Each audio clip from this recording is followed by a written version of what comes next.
아이는 무엇으로 자라는가? 아이를 키운다는 건 안세계를 키우는 일입니다. 세상 모든 일의 출발점은 바로 가정이다. 동트기 전이 가장 어두운 법. 우리 앞에는 밝은 새날이 기다리고 있다. 그런 내일을 만들기 위해 우리가 해야 할 일, 할 수 있는 일이 있다. 우리는 한 사람 한 사람이 저마다 변화를 만들어낼 수 있다. 그 변화는 개인으로서 높은 자존감을 가지는 데서 시작된다.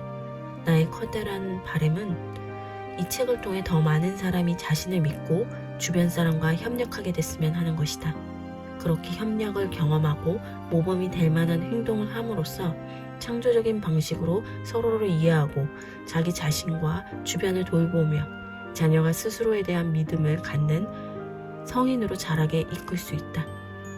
우리는 자기 자신 및 다른 사람들과의 관계를 개선할 방법을 이미 알고 있다. 그걸 실천에 옮기기만 하면 된다. 방법을 아는데 멈추지 않고 직접 실천하는 사람들이야말로 더욱 밝고 긍정적인 세상을 만드는 데 이바지하는 주인공이다. 자존감이 있는 아이로 키우는 4가지 핵심 요소. 가정이 세상을 압축해 놓은 소우주라는 걸 알게 됐다. 세상을 이해하려면 하나하나의 가정을 연구하면 된다. 가족 간에 존재하는 힘의 관계, 친밀감, 자유와 신뢰, 소통 방식 등이 그대로 세상에도 적용되기 때문이다. 따라서 세상을 바꾸고 싶다면 가정을 바꿔야 한다. 가정생활에는 다음 4가지 요소가 반복적으로 등장한다는 사실을 발견했다. 그리고 바로 이 요소들이 자녀가 어떤 성인으로 자라는가에 대해 절대적인 영향을 미친다. 자존감, 자기 자신에 대한 감정과 생각, 의사소통, 서로에게 의미를 전달하기 위해 사용하는 방법, 규칙, 어떻게 느끼고 행동해야 하는가에 대한 법칙, 관계 맺기, 가족 위의 사람 및 조직들과의 관계를 맺는 방식. 자존감, 내가 단단해야 가족이 행복하다. 당신의 가족을 사랑하십니까? 문제 있는 가정의 자녀는 무력감을 학습한다. 가족은 우리가 사랑과 이해와 지지를 얻을 수 있는 최후의 보루다. 우리는 가정에서 힘을 얻어 바깥 세상에 맞설 용기를 낸다. 그러나 수백만의 문제 있는 가정은 오히려 힘을 앗아가는 곳이다. 우리는 도시화되고 산업화된 사회에서 실용성, 효율성, 경제성, 수익성을 중시할 뿐 인간의 인간다운 부분을 지켜주지 못하는 조직들과 관계를 맺고 살아가고 있다. 대부분 사람이 공핍, 차별, 압력 등 비인간적인 조직에 다양한 부정적인 영향이 있다. 집에서마저 비인간적인 대접을 받는 문제 있는 가정의 구성원들에게는 이런 부정적인 영향이 고통을 더욱 키운다. 양육적인 가정의 자녀는 자기다운 모습으로 자란다. 양육적인 가정에서는 활기, 참됨, 솔직함, 사랑이 감지된다. 이런 가정의 사람들은 삶에 대한 애정, 이해, 존중을 보여주며 자기 의견이 존중받으리라고 믿고 자기 역시 상대방의 말에 귀를 기울인다. 가족이 서로서로 배려하고 애정만이 아니라 고통과 불만도 주저없이 표현할 줄 안다.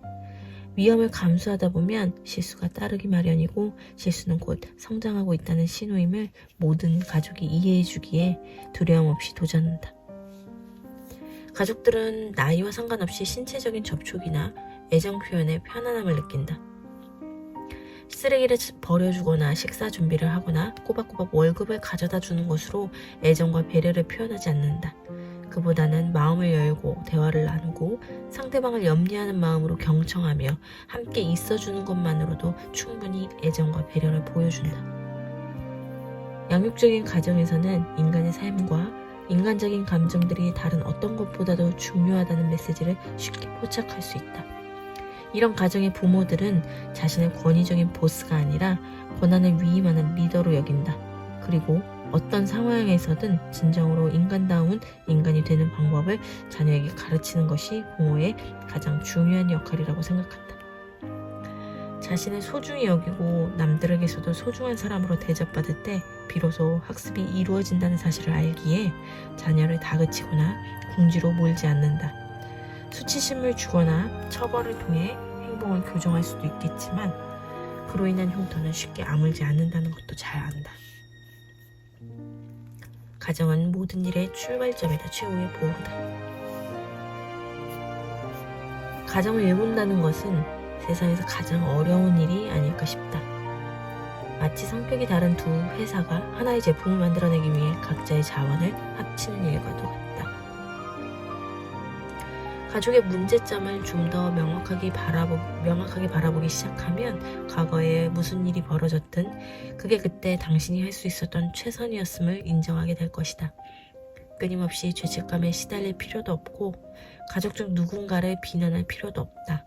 단지 가족이 겪는 고통의 원인이 그동안 눈에 보이지 않았던 것뿐이다.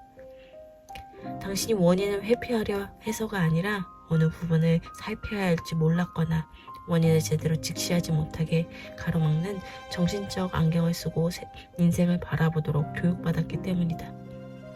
이 책을 통해 당신은 그 안경을 벗고 가정생활의 기쁨 또는 고통을 야기하는 요소들을 똑바로 바라보게 될 것이다.